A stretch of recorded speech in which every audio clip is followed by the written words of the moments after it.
जब सास ने खा ली हंसने वाली दवा। कुसुम अपनी बहू सुरभि और बेटे ऋतिक के साथ रहती थी। कुसुम के पति सुरेश काम के सिलसिले में अक्सर शहर से बाहर ही रहते थे।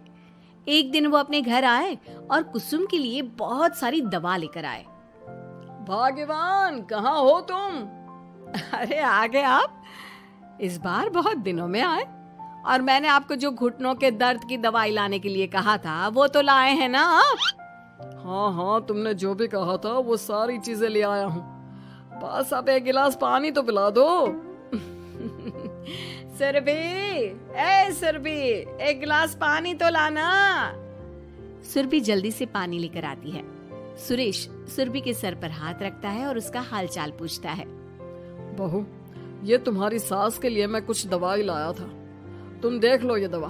तुम्हारी सास तो है भुलक्कड़, किसी और दवाई की जगह कोई और दवाई खा लेगी तो लेने के देने पड़ जाएंगे। सुरेश एक एक करके सुरभि को दवाई बताने लगा। देखो, यह घुटने के दर्द की दवा है। यह घुटनों के दर्द के लिए मालिश का तेल है। रोज रात को मालिश करनी है इससे। ये बीपी की दवा और ये कमर दर्द की। एक दवाई की शीशी हाथ में लेकर कहते हैं, लेकिन ये दवाई किस चीज की है? लगता है मेडिकल वाले ने गलती से दे दिया। सुरेश कुछ दिन अपने घर वालों के साथ रहता है और फिर शहर से बाहर चला जाता है। सुरभि रोज अपनी सास को दवाई दे देती है, लेकिन एक दिन वो घर के काम में बहुत व्यस्त होती है और अपनी सास को दवाई देना भूल जाती है। लगता है सुरभि को आज बहुत ज्यादा काम है। चलो कोई बात नहीं, मैं खुद ही दवा ले लेती हूँ। अरे वाह, ये दवाई तो बहुत स्वादिष्ट है। थोड़ी सी और पी लेती हूँ। इस तरह कुसुम थोड़ी थोड़ी करके हंसने वाली दवाई की पूरी बोतल ही पी लेती है। माँ जी, आज मेरे मायके वाले आ रहे हैं, भैया का फोन आया था। क्या कहा, मायके वाले? अरे तो तू यहाँ क्यों खड़ी है? खाने में कुछ अच्छा सा बना ले। माँ जी, आप इतना हंस क्यों रही हो? आप मेरे मायके वालों का मजाक तो नहीं बना रही हो ना? नहीं नहीं नहीं, मैं कहाँ मजाक बना रही हूँ। मैं तो बस बता रही हूँ। माँ जी, आप झूठ भी बोलती हैं। आप अभी तो हंस रही थी। कुसुम हंसती ही रहती है। सुरभि वहां से चली जाती है और खाने की तैयारी में लग जाती है। थोड़ी देर बाद सुरभि का भाई और सुरभि की माँ आते हैं। कुसुम उन्हें अंदर बिठाती है और अपनी सास को बुला लाती है। समधन जी, कैसी हैं आप? मैं तो ठीक हूँ। आप बताइए, आप कैसे? आंटी जी, आप इतना हंस क्यों रही हो? मैं कहाँ हंस रही हूँ बेटा।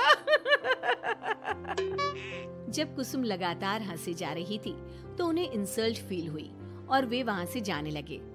अच्छा बहन जी, हम चलते हैं। आपकी मेहमान नवाजी का बहुत बहुत शुक्रिया। सुरभि की माँ जा ही रही थी, तभी उसका पैर फिसल गया और वो बहुत तेज गिरी। माँ, आप ठीक तो हैं?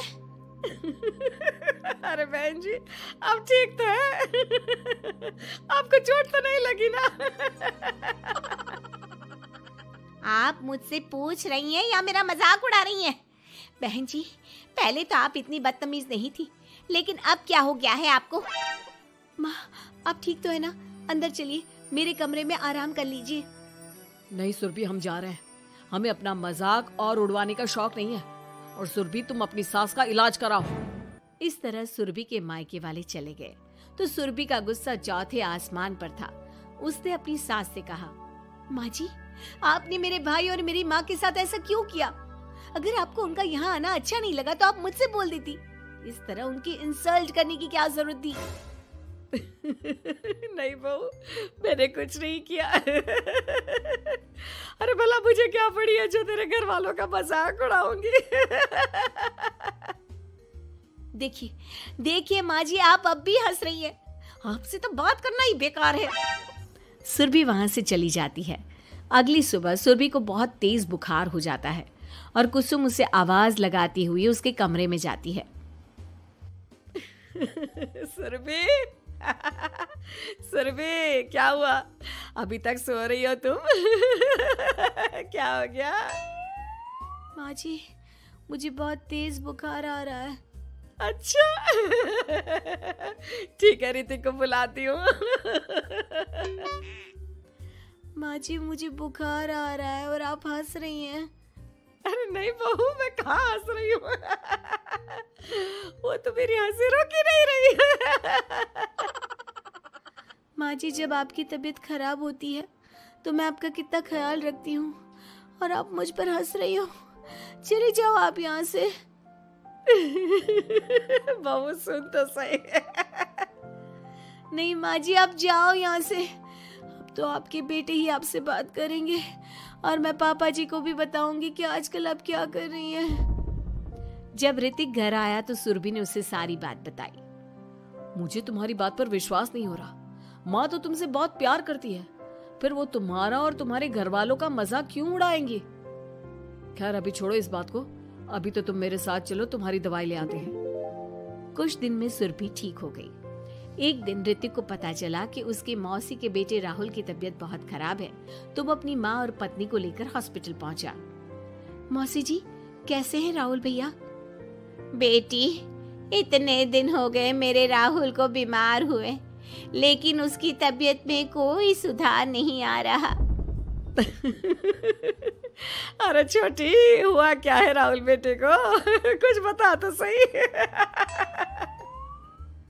माँ, आप हंस क्यों रही हो? कहाँ हंस रही हूँ बेटा? मैं तो अपनी बहन के बेटे के लिए परेशान हूँ।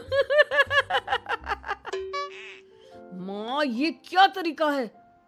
रहने दे बेटा, ये तो मैंने सुना था कि मुसीबत में साया भी साथ छोड़कर चला जाता है। आज मैंने देख भी लिया। अरे नहीं बहन, मैंने ऋतिक और राहुल में ना कभी कोई फर्क नहीं किया। फर्क तो दिख रहा है कुसुम दीदी। अगर आपकी बेटे की तबीयत खराब होती तो आप ऐसे हंसती क्या? ऋतिक बेटा, ले जा अपनी माँ को यहाँ से।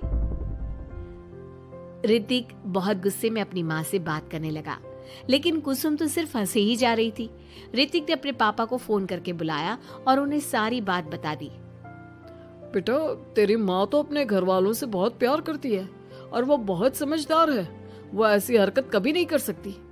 जरूर कोई ना कोई बात है। कल मैं उसे डॉक्टर के पास ले जाऊंगा। शाम को खाना खाने के बाद सुरभि कुसुम को दवाई देने के लिए गई तो उसने देखा कि दवाई की वो बोतल तो बिल्कुल खाली थी जो सुरेश गलती से ले आया था। सुरभि ने वो बोतल सबको दिखाई। अरे, ये दवाई तो गलती से आ गई थी और मुझे तो पता भी नहीं कि ये किस मर्ज की दवाई है। कुसुम, क्या तुमने ये दवाई पी थी? हाँ जी, एक दिन जब वो काम में लगी थी ना तो मैंने ये दवाई पी कर देखी थी। मुझे दवाई बहुत स्वादिष्ट लगी तो मैंने सारी पी ली। माँ, आपको दवाई स्वादिष्ट लगी? अरे आप भी बच्चों जैसी बात करती हो। ऐसे कोई भी दवाई नहीं पीनी चाहिए, इससे कोई बड़ा नुकसान भी हो सकता है। मैं अभी डॉक्टर से पूछ कर आता हूँ। ऋतिक डॉक्टर के पास गया और कुछ देर में वापस घर आकर सबको बताया। माँ ने जो ये दवाई खाई है ना, ये हंसने वाली दवाई है और माँ ने एक साथ बहुत मात्रा में दवाई खाई है, तो इसका असर थोड़े समय तक तो रहेगा। उसके बाद माँ बिल्कुल ठीक हो जाएगी। अच्छा हुआ जो तू डॉक्टर से पूछ कर आया, नहीं तो हंसते हंसते मेरा पेट ही दुख गया है। तुम जब तक पूरी तरह ठीक नहीं हो जाती घर पर ही रहना, और घर पर कोई मेहमान आए तो उससे बात मत करना। आप ठीक कह रहे हो, मैं ऐसा ही करूंगी। अब मैं बिल्कुल हंसूंगी। कुसुम की बात सुनकर सभी हंस पड़े।